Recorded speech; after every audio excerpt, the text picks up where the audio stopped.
En ocasiones, desde mi particular punto de vista, ¿no? Si ustedes tuvieran algún comentario agregado, se los agradecería que me hicieran saber. Tenemos una complicación o tenemos, digamos, un pequeño eslabón que subir en todo el tema del desahogo de las pruebas periciales.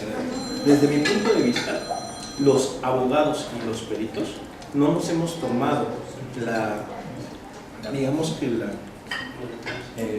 la obligación hasta cierto punto de acercarnos antes incluso del ofrecimiento de la prueba, porque generalmente los abogados ya sea en materia civil, penal, mercantil, familiar, empezamos a acercarnos con los peritos una vez que ya está ofrecida la prueba, ¿no? Entonces, ¿eso qué implica? Que el cuestionario para el desahogo de la prueba pericial ya está formulado. Entonces, desde ahí, el abogado está mal. ¿Por qué? Porque los expertos son ustedes, nosotros no.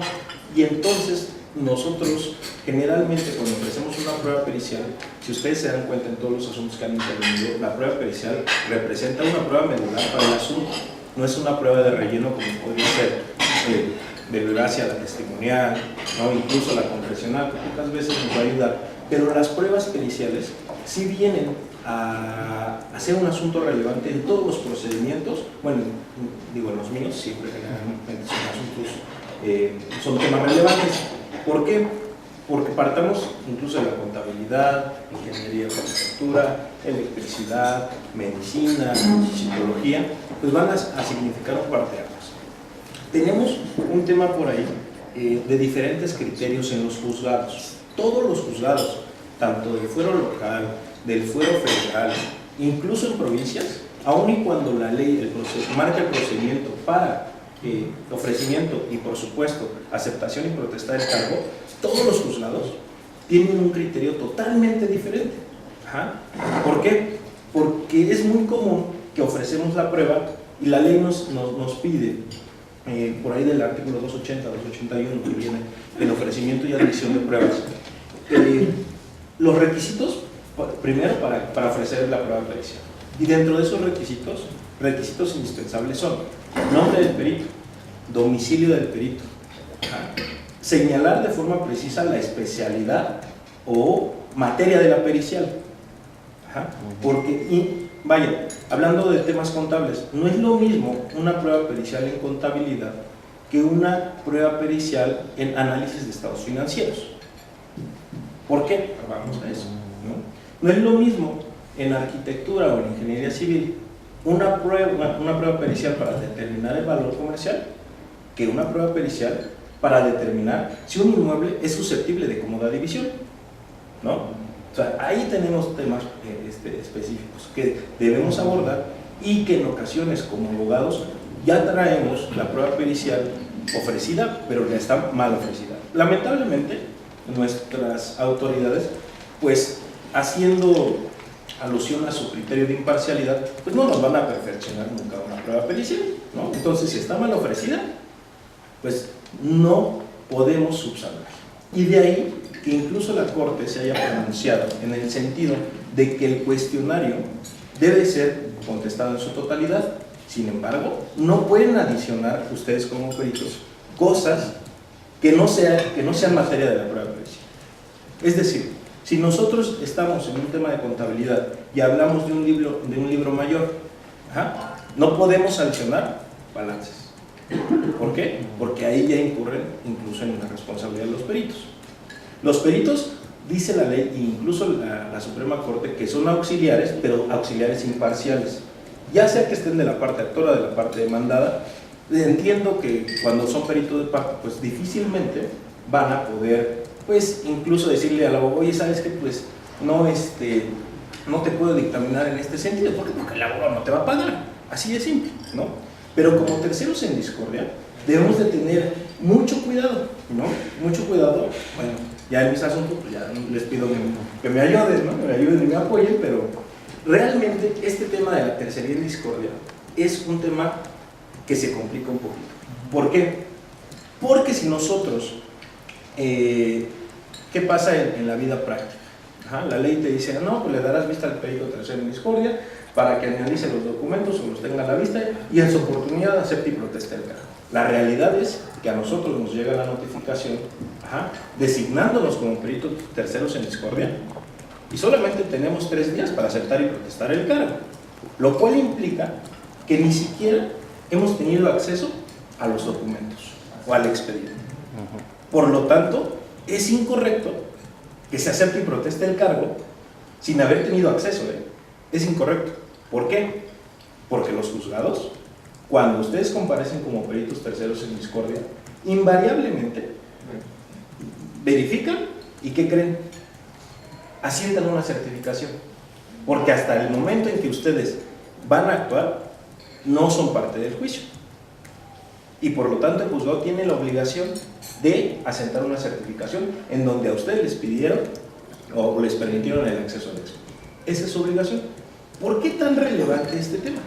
Porque nosotros como litigantes nos vamos a valer de cualquier situación o cualquier punto que se haya incumplido con la ley para poder tirar ese dictamen. Si nos perjudica, evidentemente. Si nos beneficia, pues obviamente no vamos a decir nada.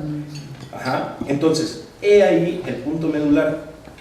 Si ustedes, dentro de esos 3 días, no han tenido acceso al expediente, desde mi particular punto de vista, es necesario que se presente un escrito solicitando una prórroga para efecto de aceptar y protestar el cargo. Ustedes ya podrían haber exhibido en ese escrito de solicitud de prórroga la copia certificada de su cédula profesional, las constancias que los acrediten como expertos en la materia correspondiente, pero la ley sí te obliga a que deberás analizar los puntos cuestionados y deberás de decir si tienes la capacidad o no para dictaminar al respecto. Todo eso, ¿por qué? Porque vamos a llegar a un punto final en donde viene un tema muy peculiar que yo creo que daría mucho para un tema de una conferencia de bastantes horas, en donde viene la responsabilidad de los peritos cuando no se cumple con determinados puntos, que incluso pueden incurrir en temas penales, ¿no? Y que ante esa situación, pues el nuevo sistema acusatorio, pues sí los va a flagelar muy fuerte, y entonces pues yo creo que es mucho descuidado. Y lamentablemente los abogados no les dicen eso, no les dicen, oye, ¿sabes qué? Pues antes de que aceptes y protestes el cargo, ve a revisar. ¿Por qué? Porque el día de mañana te pedimos que contestes en un sentido la pregunta y pues, a nosotros realmente no nos importa las consecuencias, ¿no? Digo, lamentablemente los abogados pues, ven su asunto y tratan de sacarlo a costa de lo que sea y pues perdonen, ¿no? Pero necesito ganarlo. Y si ustedes me dan un sí a una respuesta que tal vez era un no conté con los documentos, pues se están metiendo en un tema. Fíjense que en un asunto, en un tema concursal, me tocó precisamente en toda esta fase previa al desahogo de la prueba pericial, era una prueba pericial en contabilidad para determinar si dentro de los estados financieros o toda la contabilidad de la empresa se encontraban reconocidos créditos o cuentas por pagar para efecto de determinar si son acreedores o no dentro de este proceso concursal. El perito se aventó la puntada de aceptar y protestar el cargo. Nosotros ya habíamos desahogado las pruebas periciales, tanto a parte concursada como el acreedor reconocido, y el síndico. Bueno, en estas etapas concursales hay una figura que se llama el síndico, el conciliador, él se encarga, es un especialista en analizar todos los estados financieros, y él tuvo a la vista todos los documentos. Sin embargo, él en un primer momento nos reconoce un crédito y cuando sale una sentencia nos desconoce. Entonces viene la materia de la pericia para ver si en los estados financieros estaban o no esos documentos que amparaban determinada cosa. El perito de ellos dijo, no se encuentran, ¿no? Evidentemente, y por lo tanto no me tienes que reconocer. El de nosotros, aun y cuando era perito de nuestra parte, no se aventó a decir sí están. ¿Por qué? Porque no le permitieron el acceso. Lo que se tiene que hacer ahí, cuando no se les permite el acceso, es para efecto de que ustedes se protejan en cualquier materia, porque a ustedes, peritos en arquitectura, en ingeniería, en electricidad, pues ustedes deben de tener acceso a los inmuebles materia de estudio. ¿Para qué? Para verificar las condiciones físicas en las que se encuentra cualquier situación. Y si no tenemos acceso a eso, no podemos dictaminar, y lo hacen muchos, no podemos dictaminar sin haber tenido acceso. ¿Por qué? Porque con una simple pregunta de qué color es la fachada, de ahí los puedo tirar, ¿no? ¿de qué color es el piso de la entrada principal? Y no entramos. Entonces, ahí son temas que en ocasiones cuando se da la junta de peritos, si no se toma la atención necesaria, puede ser materia de una denuncia o de que el peritaje sea inválido o no sea aceptado y como consecuencia sus honorarios no sean pagados en el mejor escenario, ¿no?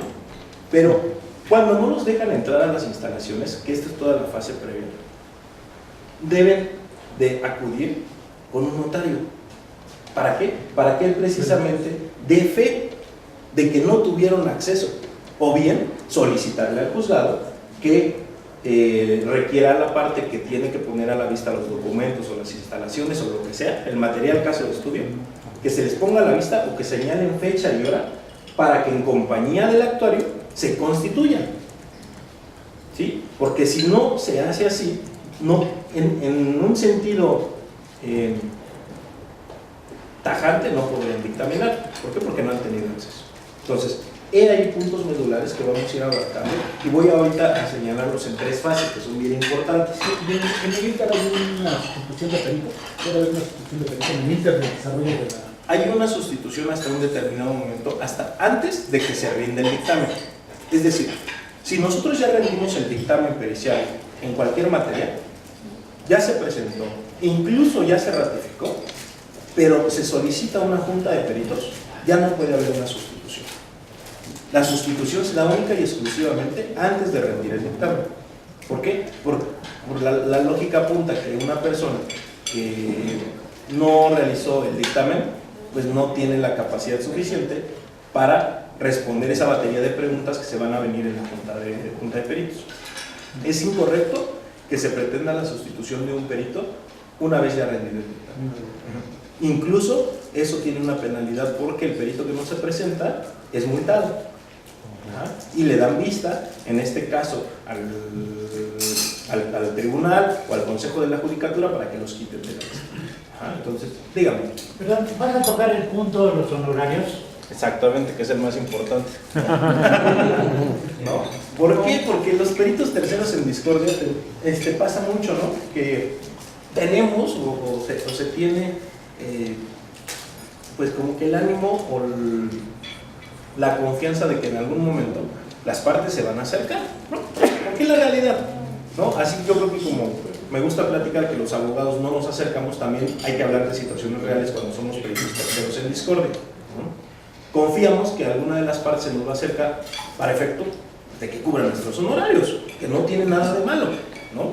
Pero, ¿qué pasa cuando no se acerca nadie, ¿no? Ya fijamos nuestros honorarios, ¿qué vamos a hacer? ¿No? Oigan, ¿yo qué hago? ¿No? ¿Dónde leo? Porque los litigantes, si no les requieren, nunca van a exhibir el billete de depósito.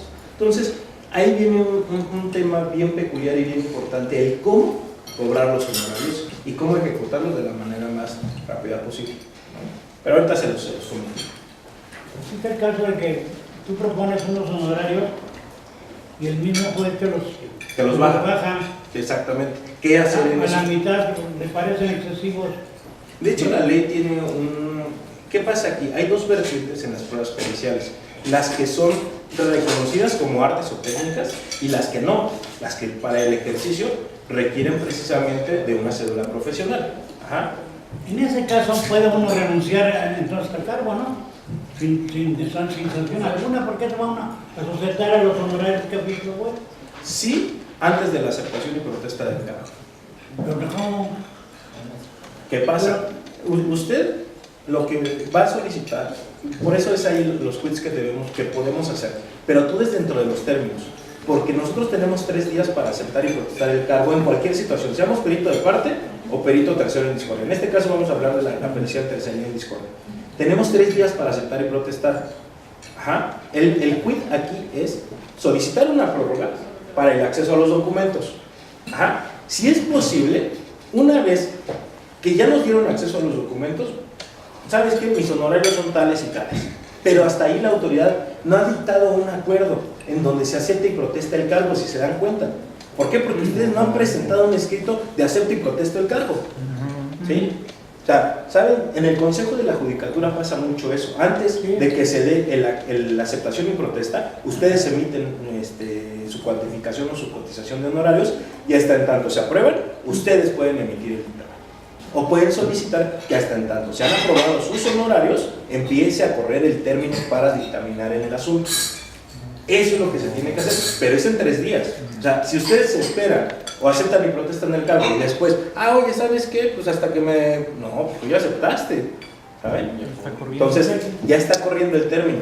Y los por lo menos términos... 10 días, ¿no? ¿Mande? Por lo menos 10 días. No, 3. No, en 3 digo días. para la prórroga, perdón. Yo diría que unos 5 o 10 días son más que suficientes para tener acceso al expediente, o bien solicitar la prórroga para tener acceso, o solicitar que se señale fecha y hora para que tengas acceso. Me refiero en ese lapso se pueden fijar los honorarios. Sí, pero sería un poquito aventurado el fijar honorarios sin tener acceso a los documentos, ¿no? Porque yo no puedo decir, oye, ¿sabes que te voy a cobrar por pintar este salón, no sé, 5,000 pesos, y ni siquiera sé de qué tipo de... Me refiero a pedir una prórroga de 10 días. ¿Tienes acceso al expediente? Sí, pero una vez teniendo el acceso, presentar los honorarios. Y en ese mismo escrito, fijando 20,000 pesos de honorarios, solicitar que el término no empiece a correr para elaborar el dictamen hasta en tanto se han aprobado los honorarios. ¿Sí? Eso es lo importante. En el Consejo, en los asuntos de índole federal pasa mucho eso. El Consejo de la Judicatura sí funciona, a diferencia del Tribunal del Fuero Común, ¿no? Que aceptas y protestas y ya está corriendo, incluso ya corrió tu término desde que presentaste tu escrito, ¿no? Entonces, hay puntos bien importantes que se tienen que atender y que en ocasiones, pues ustedes como peritos no están obligados. ¿Por qué? Porque ustedes dictaminan, más no tienen la obligación de tener el conocimiento de todo el procedimiento y qué es lo que se tiene que hacer. En ocasiones, fíjense que a nosotros en la oficina nos ha tocado asesorar a bastantes peritos del Instituto Politécnico Nacional. Ellos acuden a la oficina, bueno, al despacho, y nos dicen, oye, ¿sabes qué? Asesórame. ¿Por qué? Porque pues no conozco todo el procedimiento, y generalmente ellos actúan en el consejo. Entonces, ahí sí son muy radicales, y si no lo hacen debidamente, pues o no les pagan sus honorarios, y es ahí un problema, ¿no? Entonces, sí es muy recomendable que ustedes se acerquen con algún amigo abogado para que les diga, ¿sabes qué podemos hacer en esto? ¿Y para qué? Para que ejecuten sus honorarios, ¿no? Y eso sucede mucho con las empresas de gobierno, ¿no? Que no quieren pagar honorarios. Sí, pero sí se les puede requerir. Ahorita les voy a decir cómo. Fíjense que vamos a empezar en estas 3 fases, ¿no? La fase previa, como se llama, digamos que el mundo, que desde mi punto de vista me gustaría englobar desde el ofrecimiento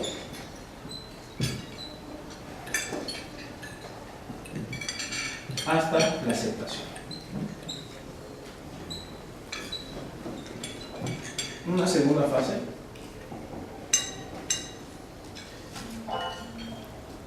que es la rendición del dictamen. Rendir y hasta las juntas.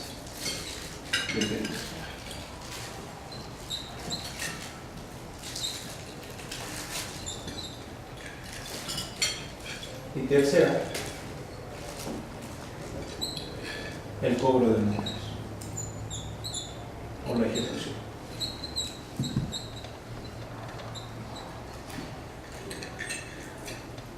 Dentro de esta etapa, como les decía, es bien importante el acercamiento con el litigante para efecto de plantear el cuestionario, porque si un cuestionario está mal planteado, no nos va a servir a nosotros para llegar al fin que pretendemos obtener, ¿vale? Entonces, aquí es bien importante el cuestionario antes del ofrecimiento, ¿sí?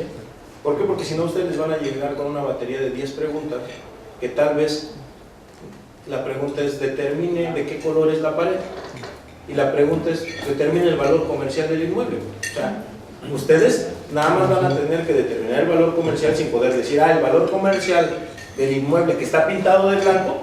Eso no se puede hacer. La pregunta es concreta, determine el valor comercial del inmueble. Ajá. Y si ustedes en determinado momento respondieran el valor comercial del inmueble que es de color blanco, la Suprema Corte ya determinó que una respuesta que no se limita a responder la pregunta es inválida. Ajá. Sí. Eso ya lo determinó la Corte. Dos, algo bien importante, la aceptación y protesta del cargo. En ocasiones los abogados se nos acercan, o se acercan a los peritos, el día que se vence, ¿no?, el ofrecimiento de la prueba. Es muy recomendable que al escrito de ofrecimiento de pruebas se anexe la copia certificada de la cédula, incluso de las constancias. Porque hay criterios de juzgados locales, ya me ha pasado en 2 ocasiones, que si no anexas eso, aun y cuando la ley dice que en el escrito de aceptación y protesta del cargo el perito deberá de exhibir las constancias que lo acrediten como especialista en esa materia, te dice, ¿sabes qué? No. Porque la ley te señala nombre y domicilio, prueba en materia de la prueba pericial y señalar los conocimientos del perito para tales efectos. Entonces, copia certificada o copia simple de su cédula profesional es más que suficiente. Que usted a los abogados les digan, ¿sabes qué? Sí te voy a ayudar, pero no seas malo, anéxalo. ¿Por qué? Porque en determinado momento, si por esa situación la prueba es desechada, los abogados ya no les quieren pagar, ¿no? O sea, ustedes ya los asesoraron precisamente en el cuestionario. Ya los asesoraron en por dónde llevar la prueba. Pero, pues, si como consecuencia de una desatención del abogado la prueba no es desahogada, bueno, pues no es culpa de ustedes, ¿no? Debería, de hecho, existen muchos peritos que en determinado momento sus honorarios los cuantifican o los cobran en 3 fases.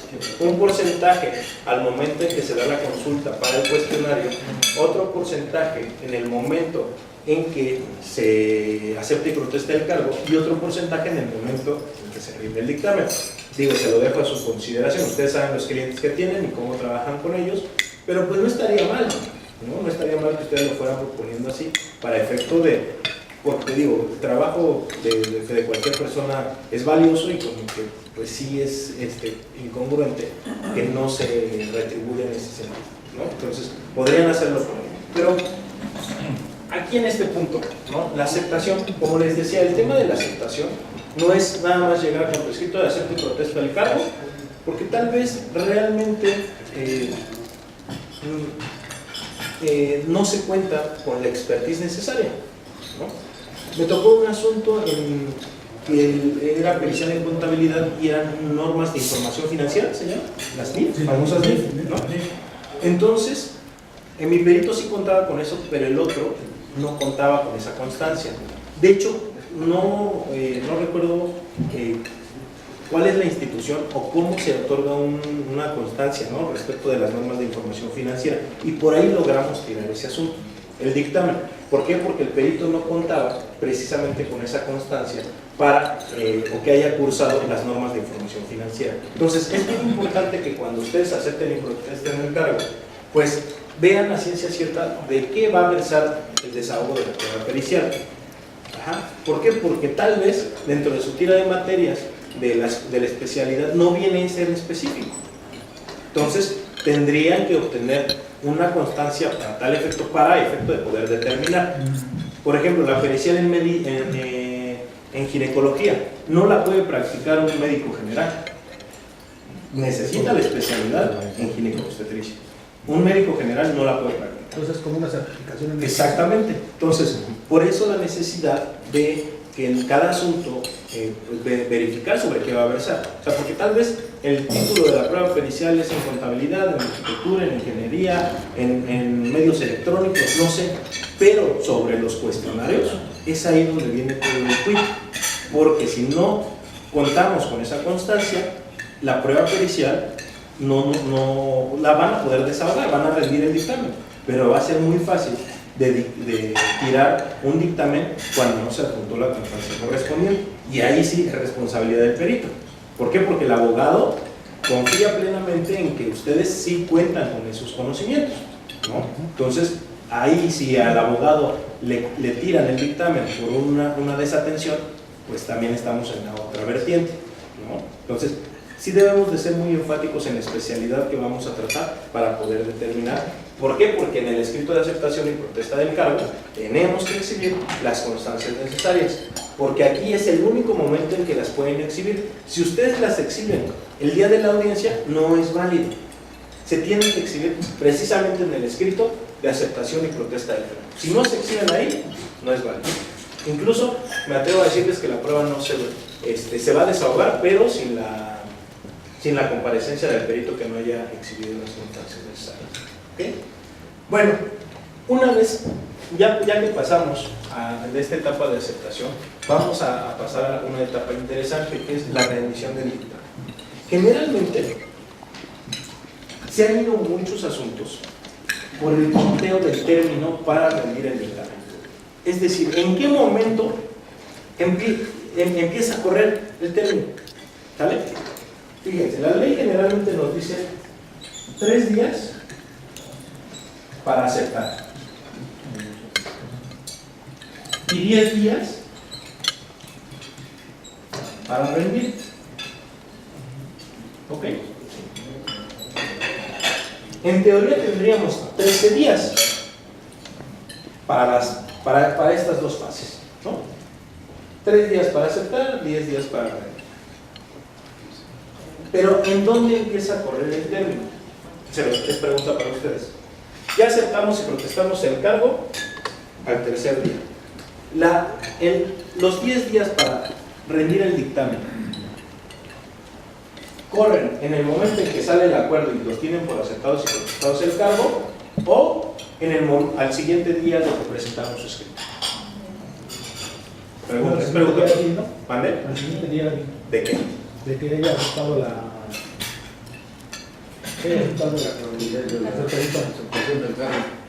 O sea, tal vez hoy presento mi escrito de aceptación, ¿corre mañana? mañana. ¿O hasta que sale el acuerdo? Hasta que sale el acuerdo. Pregunta. A ver, ¿usted qué piensa? Hasta que sale el acuerdo. ¿Usted? De hecho, en el último pericial me ponen ahí la fecha que debo entregarla. Pensemos que no hay certificación, ¿no? Sí, porque pone ya cuando hay una tal día certificación tiene ya que tenemos la entregar. certeza. Pero pensemos que no hay una certificación. ¿Qué pasa ahí? De cuando aceptan el cargo, supuestamente dicen que hay que esperar 3 días y hay que dar Vamos sus a hacerlo más vueltas. rápido. ¿Quién y ver. piensa que a partir de que salga el acuerdo? Usted. A partir de usted también. A partir de que se presente el escrito, todos los demás. Exactamente. A partir de que se presente el escrito, contamos con los 10 días. Ajá.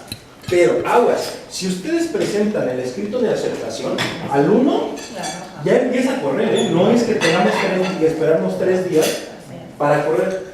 Muchas personas han contado mal aquí. Y recuerden, en revisión de dictámenes no surte efectos. Es decir, no debemos de esperar. Para los términos judiciales, se cuenta aquí, notifica, surte y corre. ¿Ok? Pensemos que el día de hoy es 5, ¿no? 5 de diciembre. ¿Día? Es para ver si estaban atentos. Ya se quiere ir de posada. Sí, ya hay que darle la vuelta a los peregrinos. Entonces, aquí tenemos una parte bien importante. En materia civil, si nos notifican personalmente, en materia civil, única y exclusivamente en materia civil, si nos notifican como peritos de forma personal, es decir, que nos lleven la cédula de notificación a nuestro domicilio, no surte. Y por lo tanto, nuestro primer día sería el 6 de noviembre de 2018. ¿Ok? Pero tal vez nosotros no nos lleva la cédula de notificación, pero como ya aceptamos y protestamos el cargo, vimos el acuerdo aquí. ¿Vale? Entonces ahí sí va a surgir. El 6 surte. Y hasta el 7 empieza nuestro primer día. Yo recomiendo siempre que hagamos las veces que no surte efectos. ¿Por qué? Porque corremos un riesgo de un día que realmente, pues, difícilmente ustedes dejan los peritajes para el último día. No, nunca pasa. Nunca pasa, ¿no? ¿Pasa en China nomás? No, nada más en China. Entonces, ustedes, como buenos peritos, al tercer día tienen su dictamen. Pero entonces es muy recomendable no contar el surte. En materia mercantil sí surte, entonces tenemos, digamos que en teoría 11 días antes, ¿sale? En materia penal no surte, ¿sale? Entonces, eso del rotulón es muy confuso, ¿no? ¿mande? Lo del rotulón es muy confuso. El rotulón son los famosos como publicaciones de las listas en los estrados. Sí, sí. Pero aguas, ahí en las listas, digamos que esta es la lista, aquí en la parte final te dice cuándo surte efectos. Ahí sí surte. ¿Por qué? Porque no es una notificación personal. En esos momentos sí surte efectos. Es decir, tenemos un colchón de un día más para poder presentar ese dictamen.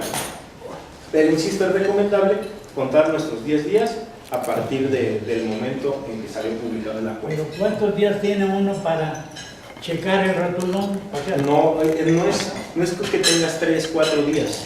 El perito, al ya ser parte del asunto, deberá de estar atento a la publicación. ir diario al juzgado. No diario el juzgado. Ya hay muchas herramientas como el búho legal, el boletín, que puede uno checar. Entonces, ya hasta ponen un pequeño extracto del acuerdo. Entonces, ya no es necesario ir a los juzgados, pero vaya, cuando son terceros en discordia sí tienen mucho ese problema, que como el abogado de alguna de las partes no se ha acercado, pues no están empapados o no están, digamos que al 100% atentos de cómo van las publicaciones. Entonces, yo recomiendo que hagan una lista de sus asuntos y como un litigante, meterlo a la base de datos del búho legal. No salió nada. Si sale, pues voy a ver, ¿no? ¿Por qué? Porque ya soy parte de, ¿vale? Entonces, no es como que tengas un término de gracia de, tengo 3 días para ir a copiar el acuerdo. No. ¿Y le deben de dar a uno una copia del acuerdo? No. ¿Esa es otra copia? Una foto. Ya pueden tomar fotos. Ya pueden tomar fotos. De hecho, por ahí les voy a pasar una tesis de jurisprudencia, se lo paso al maestro, para que se las haga llegar a ustedes de la facultad, o sea, ya es obligación de las autoridades permitirles la toma de fotografías, al ser parte ya ¿No está en un MP también? No, un MP. No, ¿por qué? Porque de hecho muy difícilmente en la etapa de investigación van a actuar como peritos, generalmente llaman a peritos de la Procuraduría. Ya ustedes actúan en el procedimiento oral, ¿no? Entonces difícilmente, y aparte, pues vaya, en los nuevos procedimientos acusatorios ya no son necesarias las copias, pueden pedir la copia del CD para poder dictaminar tal vez si se trata a efecto de dilucidar un tema que sucedió en la audiencia, pero muy difícilmente les van a dar eso, ¿no? O sea, en materia civil, mercantil y familiar, incluso agrario, pueden pedir copias de todo. Y si ustedes ven que es un expediente muy voluminoso para dictaminar, ustedes pueden pedir ahí la prórroga, ¿no? Decir, ¿sabes qué? Son 7,000 hojas, ¿no? O sea, es humanamente imposible que lea yo 7,000 hojas en 10 días, e incluso emita yo un dictamen, ¿no? O sea, y el juzgado se les concede, ¿no? Entonces, sí es bien importante que tengan acceso al expediente, porque si no, pues por ahí les van a tirar el dictamen, ¿ok? Entonces, ya dudas aquí de cómo rendir, cómo presentar el escrito, todo esto, ¿no? Sí, díganme. No digo sí, Sí, claro, perfecto. Ok, bueno, una vez rendido el dictamen, ya sea como perito de parte, como perito tercero en discordia, los peritos terceros en discordia van a ser notificados precisamente ¿por qué? Porque alguna de las partes no estuvo de acuerdo en el sentido de dictamen. Es decir, generalmente la batería de preguntas va a venir de esa parte disconforme. ¿Conforme con esa situación? ¿Cómo quitárselos de encima? ¿No? Eso es lo, ¿no? ¿Cómo se los quitarían de encima?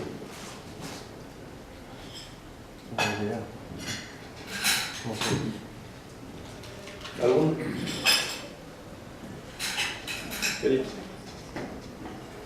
Yo le voy a preguntar. No me gustó el sentido de su dictamen. Le voy a preguntar cómo hace usted para que yo no le pregunte. ¿Cómo qué? ¿Cómo hacen ustedes para que yo no les pregunte?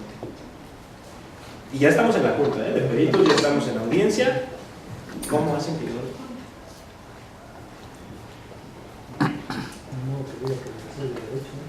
No se puede. De hecho, si yo les hago una pregunta, el perito está obligado a contestarme salvo una situación.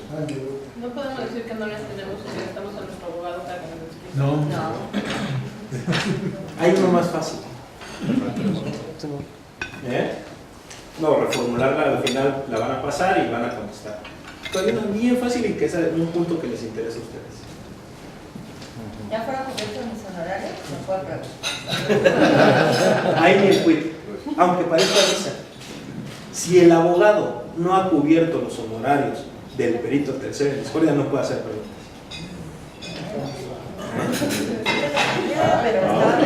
Si no ha cubierto, la ley dice que ustedes van a fijar sus honorarios.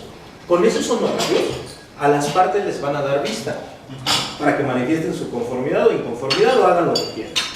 Pero una vez fijados los honorarios, es decir, una vez que sale el acuerdo que aprueba los honorarios, las partes estamos obligadas a cumplir con el pago, aun y cuando la ley no diga que contamos con 3, 5, 10 días, tenemos la obligación de cumplir con el pago. Dígame. Pero también aplicaría para cuando eres de parte. No, es solamente en tercería en discordia. Sí. ¿Por qué? Porque en peritos de parte no se da el tema de fijar honorarios.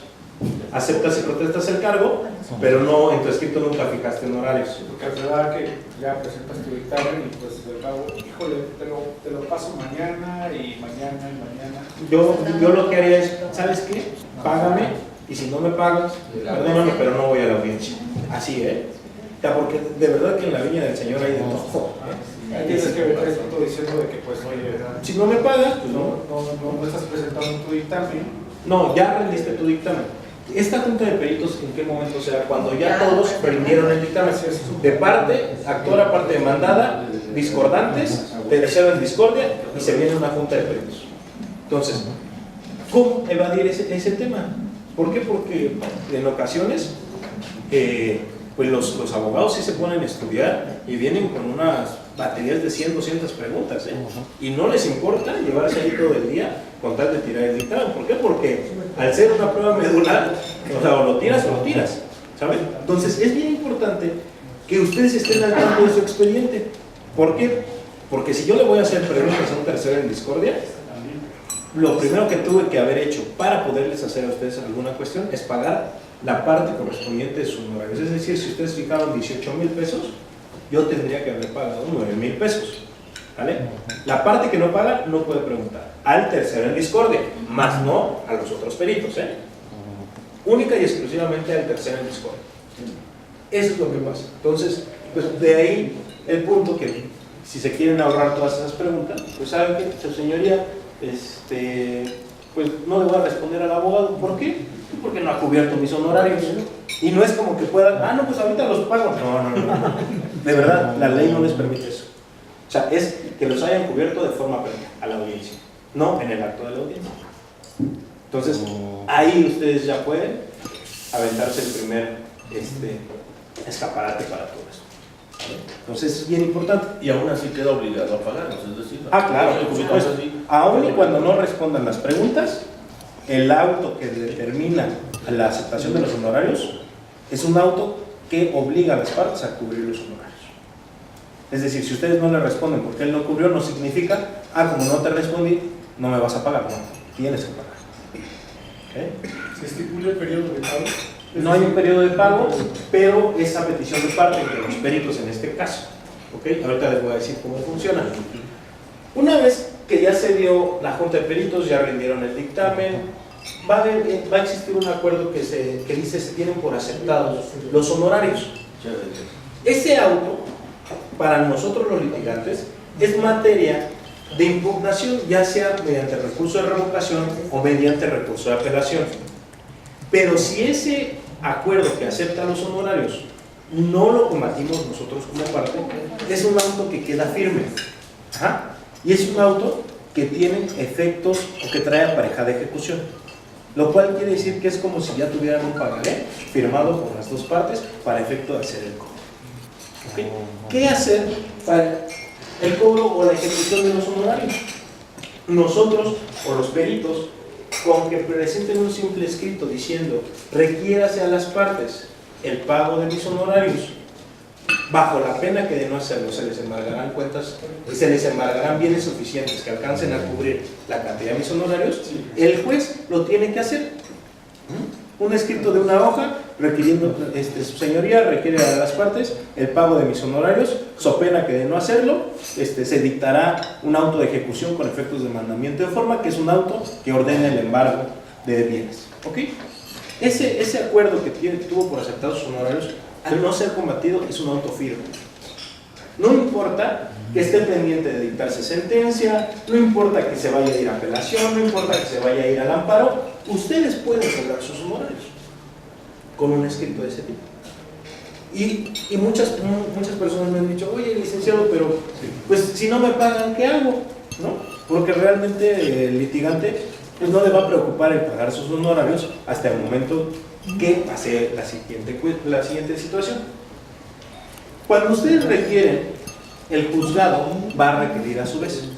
Les va a dar el término de 5 días a las partes para efecto de que exhiban su pago. Si no lo exhiben, va a dictar un auto en donde se ordena el embargo de bienes suficientes. Ustedes me van a decir, oye, licenciado, pero ¿cómo le voy a ir a embargar una casa? ¿No? ¿Cómo le voy a hacer si ni siquiera sé sus cuentas bancarias? ¿No? La ley en la Ciudad de México es muy noble en ese sentido, no en otros estados. En la Ciudad de México, en el Código de Procedimientos Civiles, se establece precisamente en el artículo 536, ahorita se los digo, 500,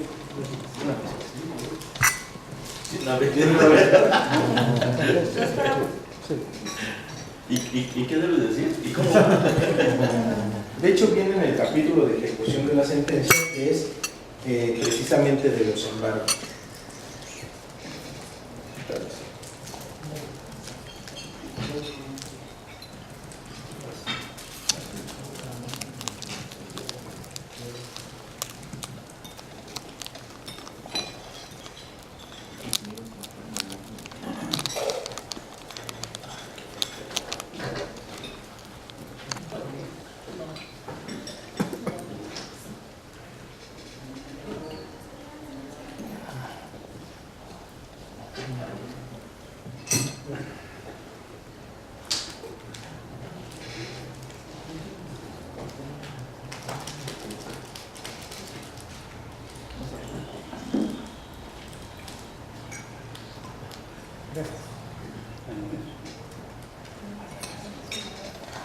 Bueno, lo que busca el abogado, como si se fijan, sí es importante que nos acerquemos justamente a los litigantes, porque hay mucha confusión. En el Código Nacional de Procedimientos Penales ya no existe el perito tercero en discordia, pero en materia civil, materia familiar, materia laboral sigue existiendo. Entonces, de pronto hay peritos que piensan que ya no los van a nombrar como peritos de tercero discordia, y por supuesto que sí. Y luego también está la materia local y la materia federal. Y de pronto no es lo mismo un pagaré que se tramita ante un juzgado de lo civil en materia local que un pagaré que se litiga en un juzgado de distrito, por ejemplo. Los juzgados de distrito, que son juzgados federales, que los dos procedimientos, el cobro se puede intentar en los dos tribunales, es diferente, es más rápido, por ejemplo, en el juzgado de distrito.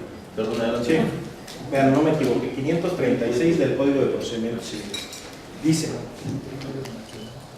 Dice, la designación de embargo sobre créditos o cuentas bancarias del deudor solo procede respecto de las que existen al momento de la ejecución y bastará que se haga en forma genérica para que se trabe el embargo y se perfeccione posteriormente por la parte a cuyo favor se haga la ejecución.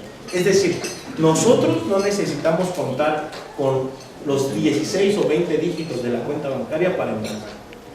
Una vez que se requiere a las partes y las partes no pagan, se va a dictar un auto de ejecución que va a decir embárguese bienes suficientes. Entonces, ustedes nada más saquen cita con el actuario y vayan a requerir. Y en el momento que la parte deudora les diga, ¿sabes qué? No tengo o no te pago, ok, con fundamento del artículo 536 del Código de Procedimientos Civiles para la Ciudad de México, embargo todas las cuentas existentes de las cuales sea titular esta persona. Gira oficio a la Comisión Nacional Bancaria y de Valores. Y se gira el oficio y congela las cuentas por el monto de sus honorarios. Aun cuando sea una empresa gubernamental. La que sea. La que sea. ¿Y de forma inmediata o lleva todavía un...? Yo Generalmente aquí, pues obviamente cuando se lleva esa diligencia, no le van a gritar al deudor, ya te embargué las cuentas. No, o sea, ustedes han ahorita, oiga, licenciado, pues generalmente los actuarios ya saben, ¿no? Oye, ¿sabes qué vas a embargar? Ah, no, pues las cuentas bancarias. Ah, ok, pero sí es bien importante que con fundamento en el artículo 536. Ajá, porque aparte este artículo es supletorio al Código de Comercio. Es decir, el Código de Comercio no te dice qué hacer para el tema de los embargos. El Código Procesal es supletorio, es decir, puedes ocupar este artículo para embargar. ¿De qué ley? El código Del Código de Procedimientos Civiles para la Ciudad de México. O sea, esto opera única y exclusivamente en materia civil, mercantil y familiar, ¿eh? Penal no, ahí sí no. Pero generalmente cuando son en materia penal, los honorarios los cubre, creo que el tribunal, ¿no? En materia penal. No recuerdo ahorita la cierta, pero en materia civil, mercantil y familiar, los honorarios sí son cubiertos del tercero en discordia por las partes. Penal sí te lo cubre, porque cuando se pasa otra protesta. Entonces, dígame. Dando una pregunta, ahorita viendo esta su plática, hay cosas que sí me han pasado y sí vale la pena comentarlos. Yo creo que también basta para experiencia de los que estamos aquí presentes. A mí me pasó una pericial en el que la parte actora sí cubrió mis honorarios, pero la parte de manera no. Entonces en el dictamen que presenté prácticamente salió favorecida la parte actora, porque soy perito automotriz de una camioneta. Entonces esa situación, cuando surge la sentencia, esta empresa desaparece. O sea, se cierra su negocio, se cambian, o sea, y entonces dan unas direcciones en donde ya he ido con el actuario, pero no son esas, son direcciones, o sea, sí, no son existen. otras cosas, casas particulares, otro taller de mecánica, pero no son las personas ¿Qué hacer? ajá. Y ahorita estamos en eso. Yo ya tiene como 6 meses, ya hasta casi lo dejé por perdido, porque platicando con el actuario le dije, oye, ¿qué pasa con esto? Porque ya no hay forma de localizarlo, ya De no hecho, sabemos. digo, los contadores no me dejarán mentir. Ya cuando pasa este tipo de situaciones, ustedes deben de solicitar copias certificadas del acuerdo en donde se aprueban sus honorarios, del acuerdo en donde se ordena el embargo de bienes y de las razones en donde no pudo ser encontrado, y contablemente lo pueden compensar. ¿Estoy bien? O sea, cuando son cuentas por cobrar y que son incobrables, ustedes las pueden compensar, ¿no? Y es un saldo a favor para ustedes. Es decir, ese dinero no se pierde, nada más que fiscalmente ustedes lo compensan. Ya. ¿Qué pasa? En ocasiones yo tengo sentencias por 100,000, 200,000, 1,000,000, por la cantidad que sea, y es humanamente imposible ya cobrar el deudor. ¿Qué hago yo con eso? Bueno, pues yo pido copias de todo el expediente y al contador de la empresa le digo, ¿sabes qué? Aviéntate esta que es una cuenta incobrable. De hecho, hay un punto específico de cuentas incobrables para efecto de que se compense. Sí, lo único que nos pide la autoridad, o sea, contablemente lo podemos hacer con eso, fiscalmente no lo podemos deducir hasta que no se tenga el escrito tal cual del abogado donde fue manifieste la imposible. imposibilidad Exacto. práctica. De hecho, los despachos, cuando tenemos ese tipo de asuntos, extendemos una carta a la empresa en donde decimos, ¿sabes qué? Es humanamente imposible cobrar esto, pero te anexo para los fines que tú consideres pertinentes. Y contablemente ustedes compensan y es como... es deducible. Más bien sería deducible. Es deducible. Pero esto lo tendría que hacer a través ya con un abogado, ¿no? O sea, Digo, tendría que o sea, hacerse. sí, ya nada más o con el abogado o con las copias certificadas. Y ya con eso lo hace deducible y ya no pagaría esa cantidad. O sea, al final no se pierde, nada más es deducible y en lugar de pagar 10,000 pesos, digo realmente, pero de lo perdido, lo que aparece. Entonces, generalmente eso es lo que pasa. Entonces, aquí en el cobro de la ejecución, no sé si tengan alguna duda. Eso es, digo, yo tenía la principal función de decirles cómo evadir las preguntas cuando son peritos terceros en discordia, y 2, cómo hacer el cobro o cómo hacerlo deducible, ¿no? Creo que esos son los puntos importantes que debemos atender en esta etapa. Una pregunta, bueno, regresándome exactamente a lo de las preguntas en relación a ello. A mí me pasó una experiencia de esta índole, a no ser que estoy equivocado, no sé, siento que ya es una estrategia prácticamente de los mismos abogados, que uno lo pone ya como ¿cómo es en el sillón de los acusados? Porque así lo sentí. O sea, es una experiencia muy particular que no sé, ya hace como un mes.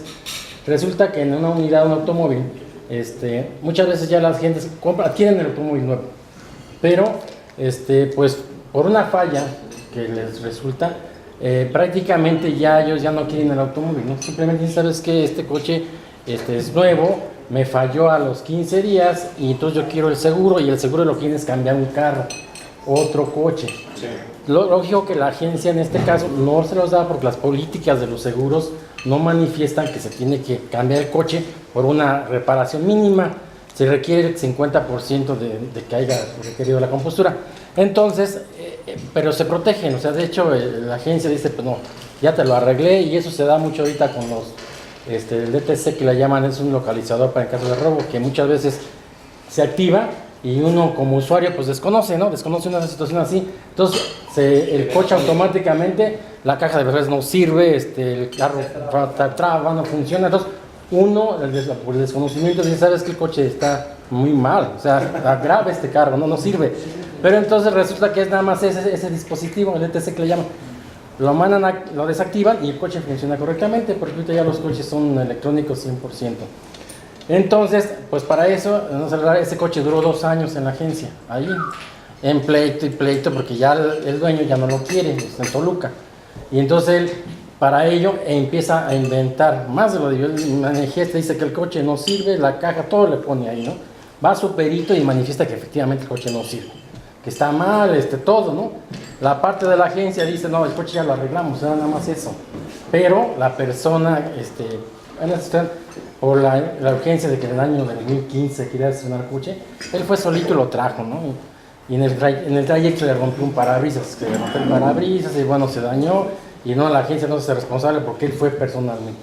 Pero entonces ahí el pleito es ese, ¿no? El problema es en sí el problema electrónico.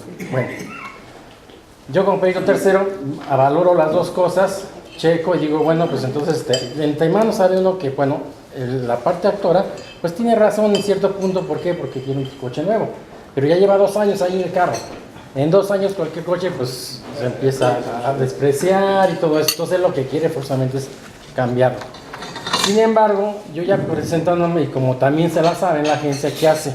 Pues modifica el coche, lo pule, lo arregla, todas las funciones del coche. Usted llega a la unidad y lo ve perfectamente muy bien. Hasta lo graba, toma fotos, pedimos evidencias de todo lo que se le reparó. No se reparó nada, no, todo lo que es. El dueño dice que sí, que él no ni dio permiso para reparar. Entonces, por abajo del agua uno sabe que él quiere otro coche, él ya no quiere ese carro, ¿no? Y va a hacer por todo lo imposible.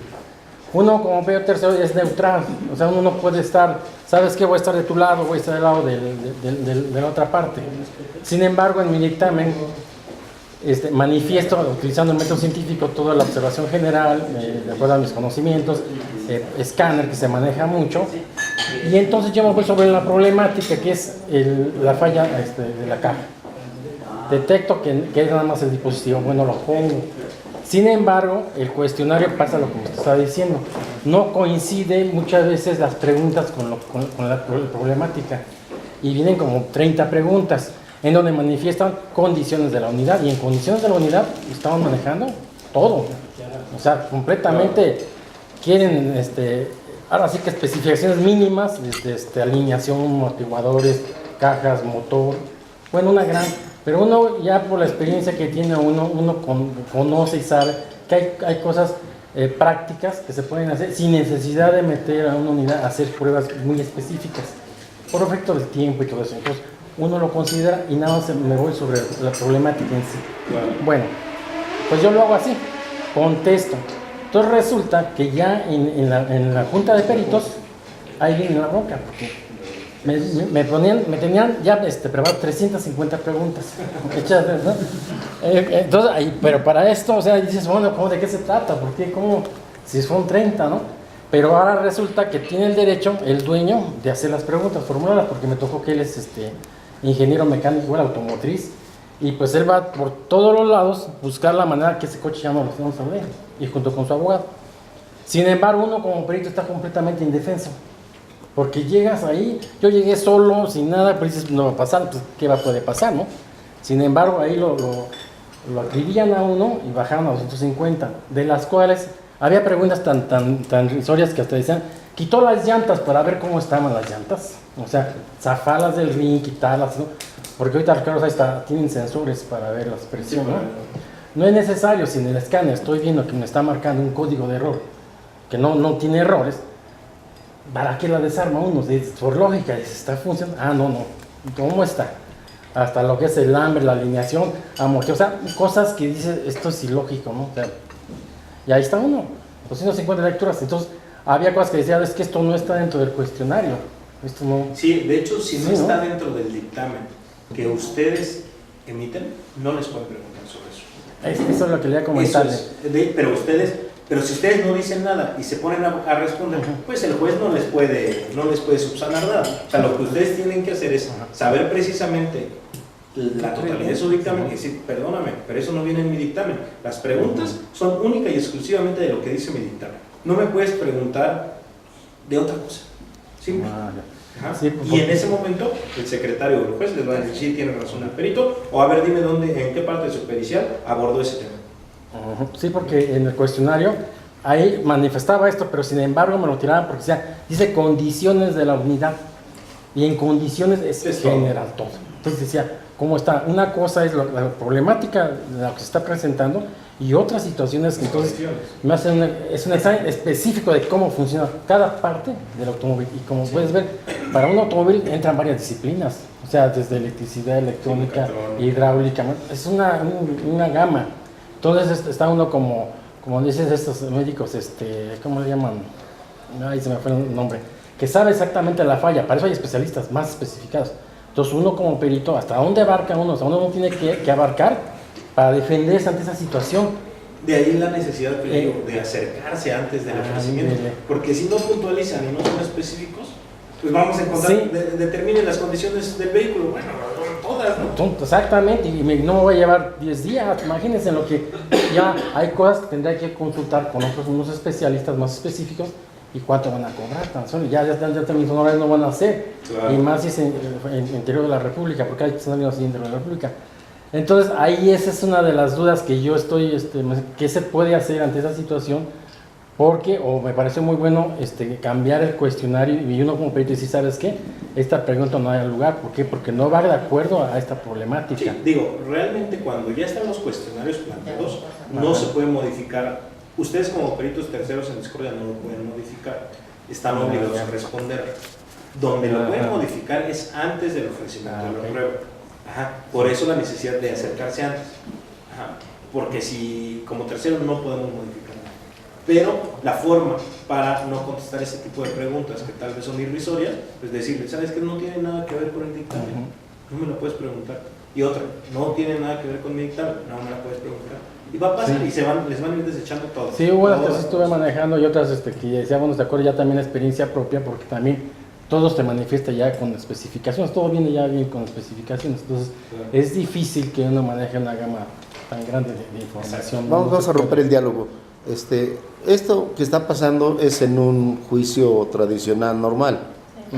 Bueno, eso no se da en un juicio oral. O sea, es totalmente diferente. Lo que tú estás planteando es algo que viene en un proceso ya de desuso. En el planteamiento sería irnos hacia lo que estamos ya manejando y hacia lo que viene al futuro. Porque si seguimos manejando lo que tradicionalmente se ha hecho y lo vamos a considerar para los efectos de lo que ya estamos trabajando en juicios orales, pues la verdad no nos sirve de nada. Fíjense que hay una cuestión bien importante.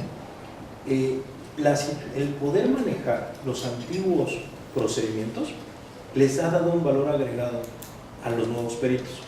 ¿Por qué?